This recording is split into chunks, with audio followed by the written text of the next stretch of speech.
What's up, NFL fans, and welcome back to another episode of the NFL Whip Around. I'm Jeff Hartman, joined by Coach KT Smith.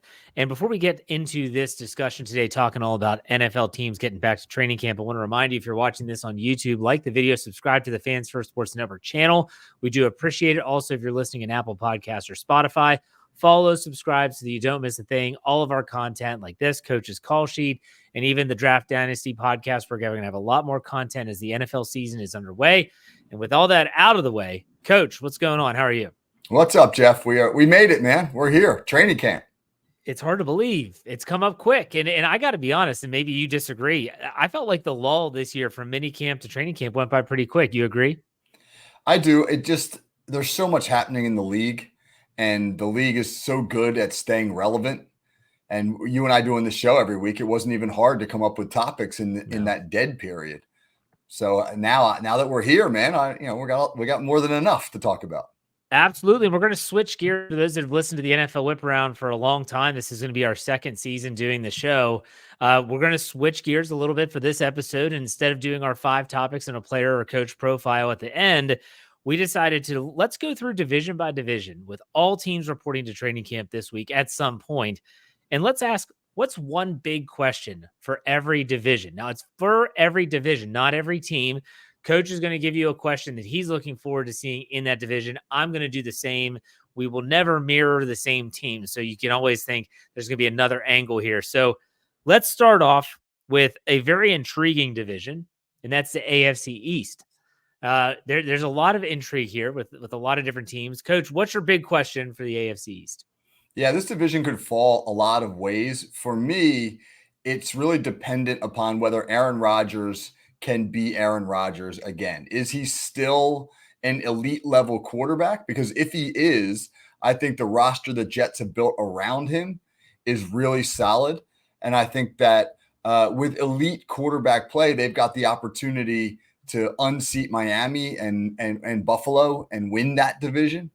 But if Aaron Rodgers winds up being a 40-year-old guy who hasn't played football for the better part of 2 years and whose offseason didn't seem to be fully committed to getting back to who he was, that may be an unfair statement based upon media stuff, whatever. But if he regresses, then I think the Jets are going to be the Jets again. So that'll be my topic I'm looking forward to. So I'm going to go with South. I'm going to go down to South Beach. And I'm going to say the question is for me, are the Miami Dolphins fool's gold? And when I say that, you think back to last year. They come out of the gate really hot. They put up 70 on the Denver Broncos. And everyone's thinking, oh my gosh, the speed on this roster is just unmatched. They're going to be a force to be reckoned with when it comes to the final quarter of the season, the playoff push, and in the postseason. And what we saw is what we've seen in the last few years, which is that as the season drags on, as the weather gets colder, the speed does not translate. Yes, they played in horrible sub-zero conditions in Kansas City, but you saw that team not be able to do what they had done all year in those conditions. So that's my question. Are the Dolphins fool's gold? Because a lot of people right now are picking them to potentially win this division. And I'm not so sure if they're capable. And I don't know if this roster is being transformed in a way that's going to have them capable. Coach, any other thoughts on the AFC East? It's interesting that you talked about Miami. I talked about the Jets. The Bills have been the kings of this division for the last several years, and we're not talking about them. And I wonder if that's simply because people expect maybe a backslide from Buffalo because they unloaded a lot of talent in what appears to be some sort of salary rebuild. Yeah. So it's hard to know what to expect from Buffalo. It's going to be, and when was the last time we said New England is by far the worst team in the division? Yeah, they're like an afterthought in that division for sure. And no Bill Belichick for the first time in a really long time. So we'll see. Let's go to the other side of the docket, the NFC East now. Some people call it the beast of the East, whatever it is. I'm not buying into that, but nonetheless, who's your team? What's your talking point? What's your big question?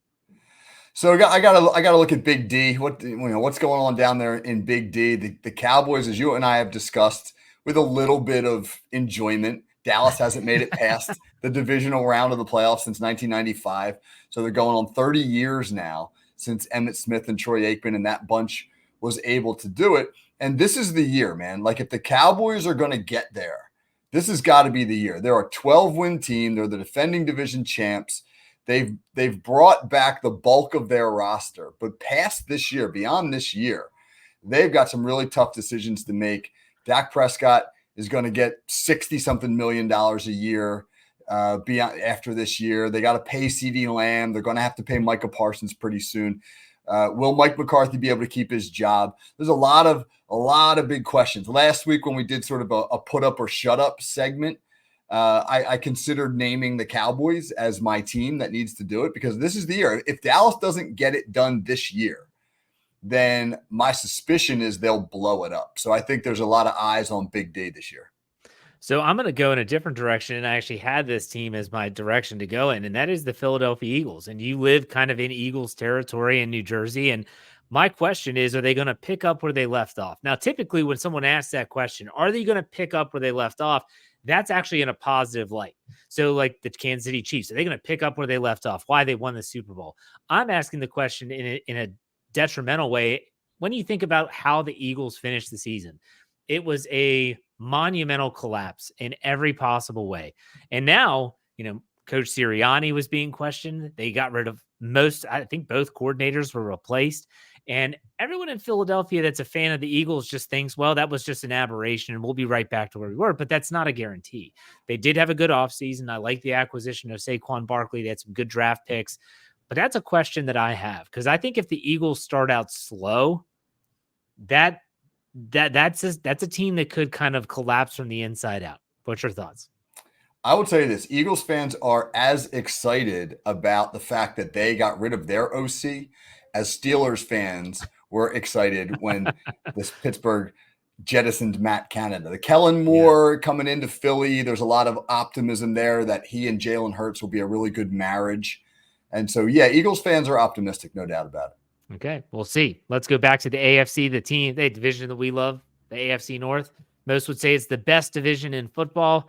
We all know the stats last year. All 4 teams with the winning record, 3 teams were in the AFC playoffs.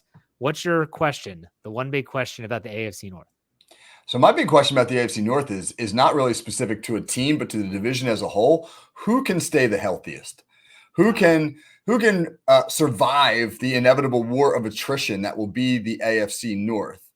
Because on paper, at least, all 4 of those teams were really good last year. I think they've all improved this offseason. The Ravens added Derrick Henry, which could be an absolute monstrous matchup when you think about how Todd Monken's offense last year, he liked to spread it out.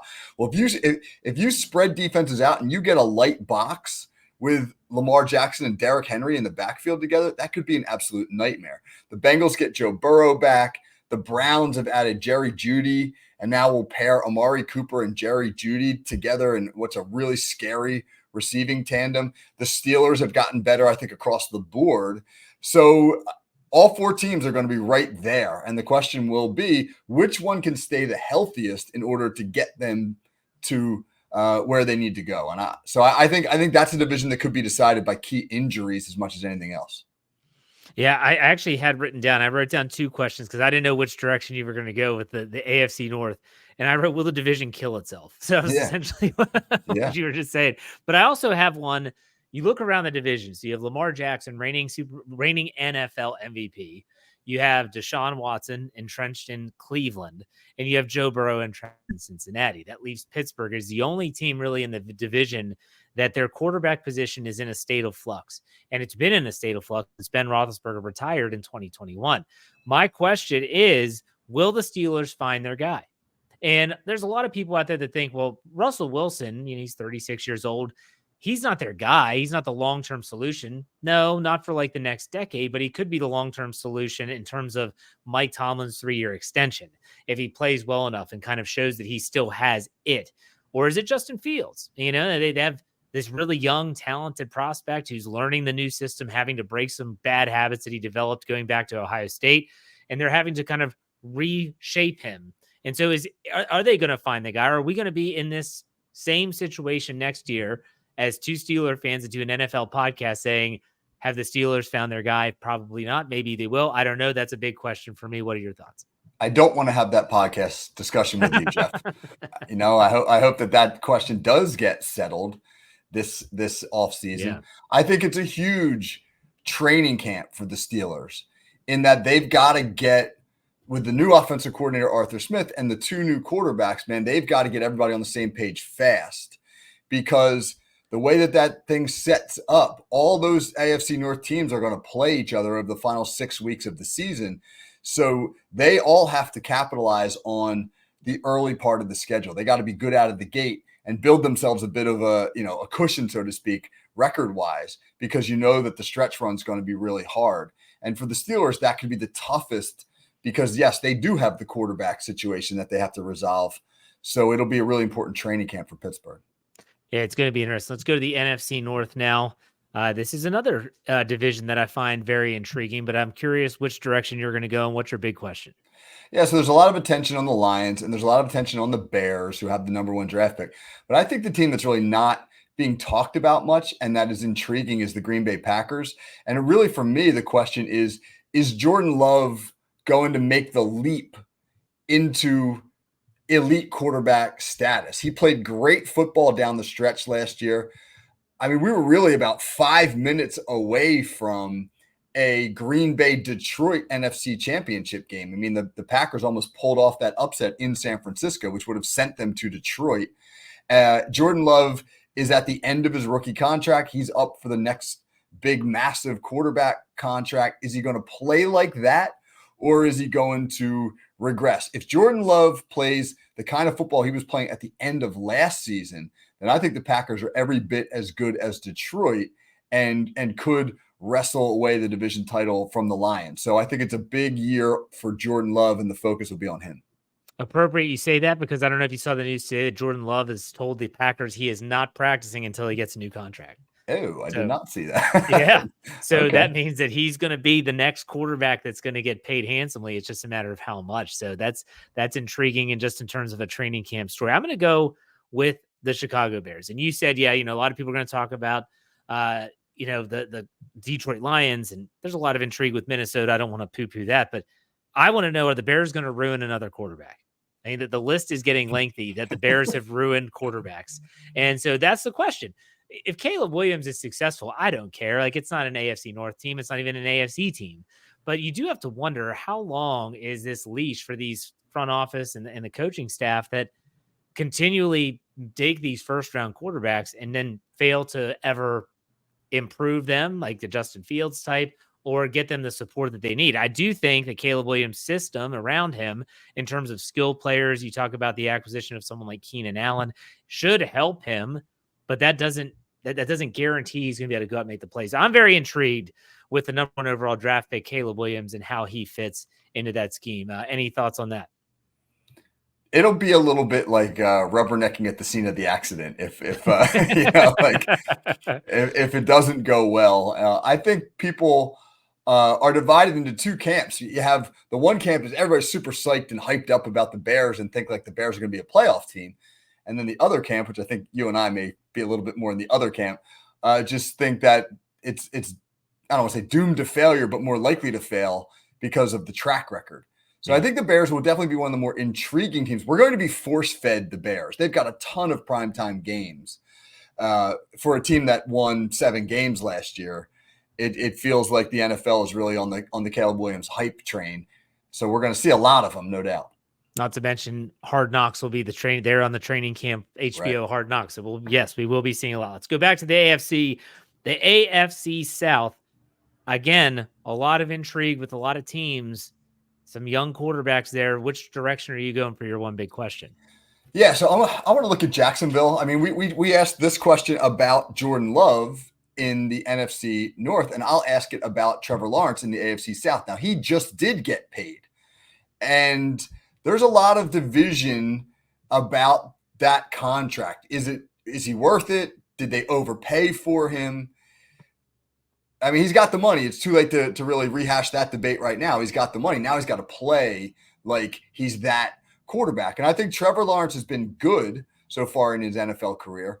I don't think he's been great. And if Jacksonville is going to overtake Houston, a couple years ago, the Jags were the darlings of football when they pulled off that fantastic comeback and knocked off the Chargers, and then they pushed the Chiefs in the divisional round, and everybody was like on the Jags hype train, and then they kind of fell off last year, and now it's all about Houston. If Jacksonville's going to get back there, Trevor Lawrence has to play like the type of quarterback his contract suggests he is. He's got some good weapons. They've got a pretty good offense. He's got a good coach in Doug Peterson. I think this is a huge year for Lawrence. So, there's a lot of questions around this division. Trevor Lawrence is a great one considering he just got that big contract, like you mentioned. CJ Stroud's a good quarterback. Yes, you could talk about like a sophomore slump maybe for him. I'm more intrigued by Anthony Richardson. Anthony Richardson was this, I remember when he was coming out of Florida, everyone pointed to his completion percentage, how awful it was. This guy's not an NFL quarterback. The Colts said, we don't care. We're taking him. They take him pretty high. And he's brimming with potential. He's brimming with athleticism, and he gets hurt. So we really didn't see a large sample size of Anthony Richardson last year. And I think if he could play, stay healthy, be dynamic, I think the Colts could sneak up on some people this year. I really do, especially within that division. I think that Anthony Richardson, he's that question. Is he the guy? Is he going to be able to show the Colts anything this year? And when I say anything, is he could show them that he's not the guy, or he could show them that he is the guy if he can stay healthy. I don't know if you can answer this, but what's your take on that? Do you think he is the guy? Well, I think you're right. We don't know just yet. Quentin Nelson, the Colts all-world offensive lineman, has been raving about him and talking about when he looks behind him, when he goes to the line of scrimmage and he glances back and he sees Anthony Richardson and Jonathan Taylor lined up next to each other in the backfield. He just thinks like all he wants to do is put his hand in the ground and knock people off the ball because of the way those two guys are so physically imposing. But that's both a blessing and a curse. I mean, it'll be very, very tempting to run the heck out of Anthony Richardson because he's 6'4" and 245 pounds and can run a 4.40 and is physical as hell. But that's what got him dinged up last year. So I think the Colts have to manage him and not get overly exuberant about his potential as a runner. They got to turn him into an NFL quarterback. It's going to be intriguing that the AFC South could be way more competitive than people think in 2024. Let's go to the NFC South. This was the worst division in football last year. The AFC North was arguably the best. This is not arguably. It was the worst division in football. There could be a million different questions here. Which is yours? So I think it's a fascinating year for Bryce Young and the Carolina Panthers. I mean, the Panthers are bad, arguably the worst team in football last year. But they spent a lot of money and a lot of draft capital to move up into the number one overall slot to draft Bryce Young. And it didn't go well last year. And all you hear from NFL people, is how small he is. That all the other stuff is good, that he processes well, that he reads defenses well, but he's just so small, and not small in like a Russell Wilson way. Russell Wilson is probably about 5'11", but he's built thickly. And he's sturdy. I mean, Drew Brees was just under 6 foot, but he had a lightning quick release. And he was always surrounded by a great offensive line. He never really got touched in the pocket. I mean, Bryce Young is listed at 5'10", and I'm told he's not that big. And he's listed at 200 pounds, and I'm told he's not even close to that big. That he's more like 5'9" and about 180 pounds. And a guy that small playing quarterback in the NFL seems absurd. And so if the Panthers are wrong on Bryce Young and they got to start this whole process over, they will have expended so much money and time and draft capital on what turns out to be a failure that it'll go down, I think, as one of the worst sort of offseason moves in NFL history. So I think it'll be really interesting to see it. Now, Dave Canales, the new head coach, is a little bit of a quarterback whisperer. He's had a lot of success trying to resurrect quarterbacks. So if somebody can do it, he can probably do it. But this will be a big year, obviously, for Young and the Panthers. Gosh, to think that you described Bryce Young, that's like what you said are his legitimate numbers, 5'9", 180 pounds.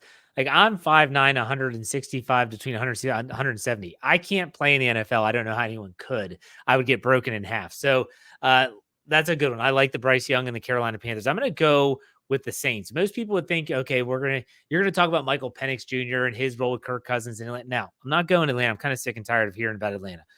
For me, it's now or never with the Saints. And it's now or never with Derek Carr and the Saints.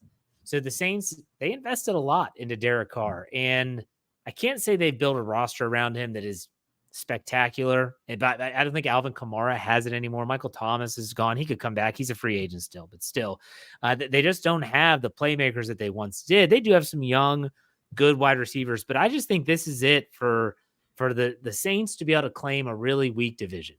When you think about their roster, I do think they have the best roster in the division. Tampa Bay could be that in that mix, but I think it's now or never for Derek Carr and the Saints. We'll see if they can get it done. What's your take on the Saints?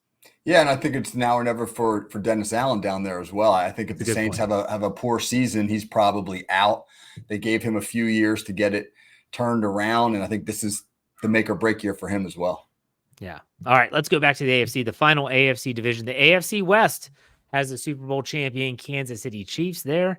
At one point was considered the best division in football. I don't think people say that too much anymore. What's your first question for the AFC West? Yeah, my big question is how impactful will Jim Harbaugh be in Los Angeles with the Chargers? Because I don't think anybody suggests that the Chargers are going to knock the Chiefs off to win the division. I think the Chiefs are clearly the class of the division, but the Chargers have just felt for years with Justin Herbert like this untapped resource that has not delivered on its potential. And you had the Brandon Staley years there, and that didn't go well. And now you get Harbaugh, who has been to a Super Bowl as an NFL coach, has won a national championship as a collegiate coach, and he comes into LA, and he very, very quickly is sort of remaking that team into I don't want to say a run first team, but he's loading up on linemen and big backs like Gus Edwards. And if they can run the ball effectively and be a more physical team, they've always felt like a finesse team, and be a more physical team and alleviate some of the pressure on Justin Herbert, then they could be a playoff team. So I think it'll be really interesting. Will Harbaugh's sort of mindset and style of play, will he be able to sort of turn that team around quickly? I had two questions. That was one of them. And the second one I have is this Sean Payton's last ride in Denver? When you think about Sean Payton and how much the Denver Broncos gave up for him, he's a very polarizing coach, in my opinion, whether you're talking about Bountygate and whatever happened down in New Orleans, whether you think about the rumors and reports that he was going to try and jockey for the Dallas Cowboys position, and he stepped away, and now he goes back to Denver. So then he gets Russell Wilson, and you're thinking that's going to be a pretty good marriage. Well, it wasn't, and it turned out really ugly. So Sean Payton pushes all the chips into the middle of the table and says, I'm going to take Bo Nix. And a lot of people thought it was a stretch with his quarterback. So if he decides not to go with Bo Nix, he's got Zach Wilson, I believe, is on the roster. And so is, who's the other quarterback coach? Help me out. Trevor Siemian. Yes. Ben DiNucci, if you're gonna really get deep into the roster. Not a lot of talent on the deep end of that roster, but still, I feel like Sean Payton has said, like, that I know what I'm doing. You got to trust me. But how long are they going to trust him? So the Denver Broncos paid all that money, gave up all that capital to get Russell Wilson. And Sean Payton said, I can't win with this guy. Get rid of him. We'll pay him to go to another team. And now he's with Pittsburgh. So now he goes out and says, well, and then the comments that he made after the draft were also fantastic, where, oh yeah, we joked around and we really fooled everyone. And we drafted Bo Nix out of Oregon. This thing could blow up in his face, and I'm wondering how long they're going to give him. That's my question about the AFC West. What's your take on Denver and Sean Payton? Yeah, I think they've allowed Sean Payton to clear the deck and really sort of start anew. And now it's up to him to deliver. And they don't have an overly talented roster. I mean, they lost their best weapon on offense. Jerry Jeudy's gone. Wilson's gone. The quarterback room is thin. I don't know if he's necessarily an elite wide receiver. I mean, I just feels like the resources are limited. Everybody else in the division appears to be better than Denver. So will a 5-12 season could really shorten that leash on Sean Payton, who I don't know Sean Payton personally, but I mean, he's certainly had some public feuds with people. A 5-12 season may get people in the front offices there butting heads with the head coach. Absolutely. Okay, let's go to the NFC West, the final division here for our one big question. A lot of questions surrounding a lot of teams here. Where are you going? So my question is this, man: can the Niners get over the hump? Can they not? They've had 2 Super Bowl runs over the last couple of years, run into the Chiefs both times, lost both games last year, kind of an agonizing fashion. And they brought everybody back. There was a ton of rumors. You and I talked a lot about, is Brandon Ayuk getting traded? He's made these trade demands, but they're insistent that they're going to keep him. Is Deebo Samuel getting traded? No, they kept him. They're going to redo his contract.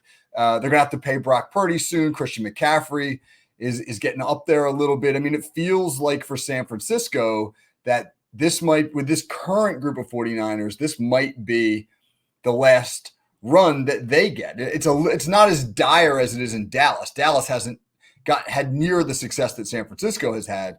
Kyle Shanahan's job is certainly safe there, but I don't know. I mean, how much longer can they financially keep this roster together? How this core group that's so talented and so good, if they don't get it done this year, and get it done to them means win the Super Bowl. Get it done has a lot of different meanings depending on what teams you're talking about. And for San Francisco, it's win the Super Bowl. Can they win the Super Bowl this year? Because if they don't, it feels impossible that Ayuk stays, and then what other pieces might go. So I think San Francisco's got it's all or nothing for the Niners. Yeah, and I was tempted to go talk about the Rams as my question, because I do think there's a lot of intrigue there. You have the dynamic Puka Nacua, Cooper Kupp is healthy, you still have Matthew Stafford. Aaron Donald retires. There's a question on the defense side, but I'm actually going to go with Seattle. Pete Carroll, we talked about Bill Belichick no longer in New England. That's weird. It just doesn't feel right.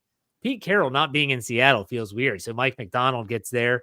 He was with the Baltimore Ravens, I think, for the last 9 seasons, and he had a great year last year as the defensive coordinator. How does he put his stamp on the Seahawks? I think the Seahawks roster is underrated. We'll put it that way. I think that there's a lot of people that sleep on the Seahawks roster. They have talented receivers like DK Metcalf and Tyler Lockett. Geno Smith has proven that he is capable of winning football games. I don't think he's the answer, but he's capable of winning football games.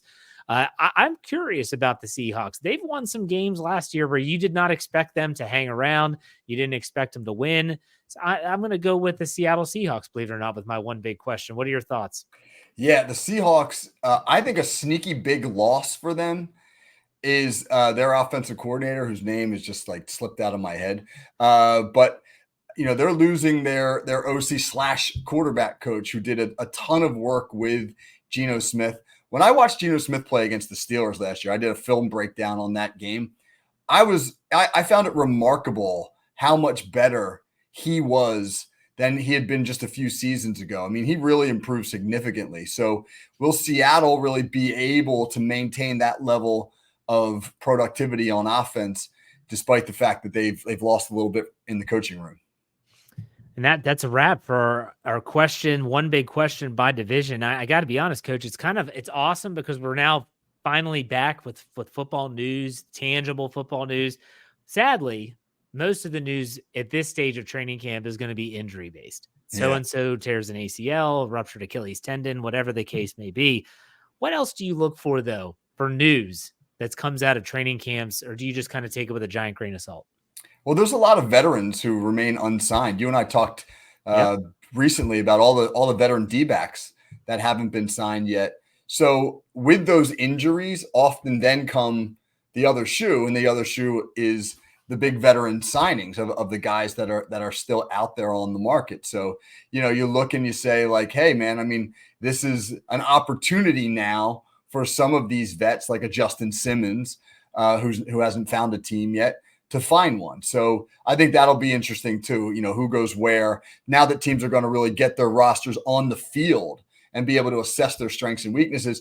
You and I, as Steeler fans, are intrigued about whether Pittsburgh's going to make a move for wide receiver number 2. Do they have that guy? I mean, the Steelers might decide 2 weeks from now, like, we don't think we got him. We don't think we have a number 2, and go out and sign a veteran or somebody to compete there. So I'll be interested in the transactions.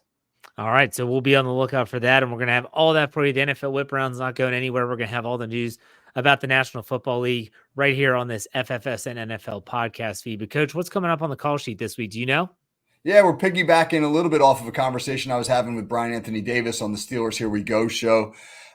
which is out today. But we're talking about the coaching staff responsibilities in training camp. How do the coaches approach camp? What are the roles of head coach, coordinators, assistants, and then all the other guys? Like what's a quality control coach? What does a quality control coach do, and what's their role at this time of year? What's a senior defensive assistant? I worked last year with Paul Gunther. His son was on our team last year. He now took a job in Dallas, and he is a senior defensive assistant for the Cowboys. What does that mean, as opposed to, you being a position coach or you being a DC? We'll kind of sort through all of that. That sounds great. Make sure you also go back, in case you missed it, and check out Coach's interview with Coach Kevin Stefanski, the head coach of the Cleveland Browns. You can get that on our YouTube channel, as well as on the podcast form right here on the FFSN NFL feed. Very good stuff. Coach, as always, thank you for your time. We'll talk next week on another NFL Whip Round. Take it easy.